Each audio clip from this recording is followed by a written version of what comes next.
Humphrey, look at this. Ukraine just sent hundreds of bargain bin drones straight to Moscow. Ah, Mr. President, one might say they've achieved highly economical aerial attrition. Or as the rest of us call it, turning lawnmowers into cruise missiles.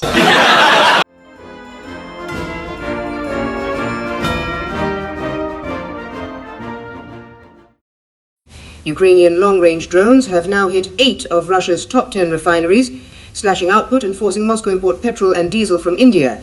Meanwhile, during the Aurora 26 exercise in Sweden, just 4 experienced Ukrainian drone operators using low-cost FPV drones repeatedly bypassed NATO's air-layered defenses, destroying high-value targets before the exercise could even begin. Controllatories halted the scenario 3 times. Western militaries are openly studying Ukrainian tactics as a potential blueprint for future conflicts. All right, Humphrey, how is Ukraine, the underdog, turning the war into a drone apocalypse for Russia? Well, Mr. President, it's a masterclass in asymmetric economics. You see, the Ukrainians have embraced the noble art of expendable swarms. 90% of their drones are essentially flying fireworks. Cheap, cheerful, and entirely disposable. The goal isn't perfection, it's probability. 10% get through and, as they say, ruin someone's day.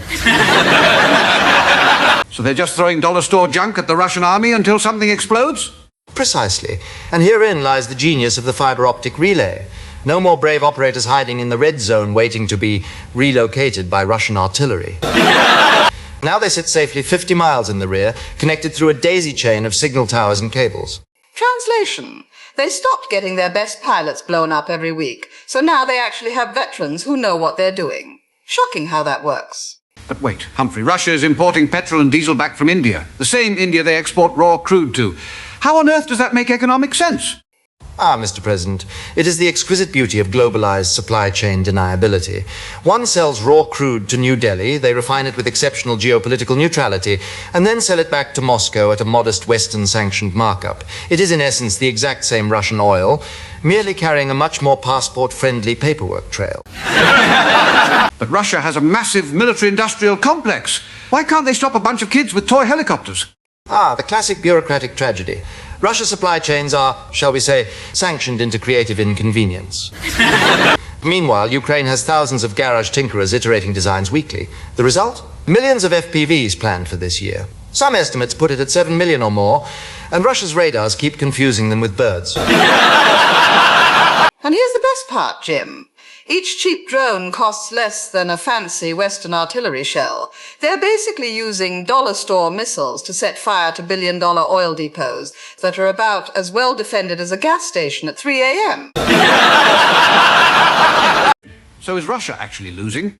Not losing, Mr. President, merely experiencing a prolonged strategic adjustment. They have the blood reserves and territory, but they're discovering that having the biggest map on the wall doesn't help when the other side has turned the sky into a hostile shopping mall.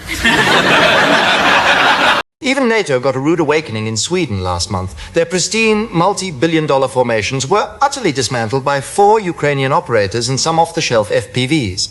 The entire exercise had to be paused 3 times. One suspects the Swedish commander is still writing strongly worded reports. Bottom line, Jim, wars used to be won by who had the best tanks. Now it's who has the best YouTube tutorials.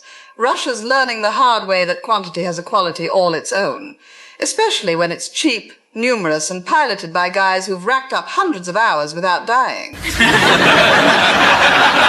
So what do? Send more drones? Or tell everyone to invest in better jamming?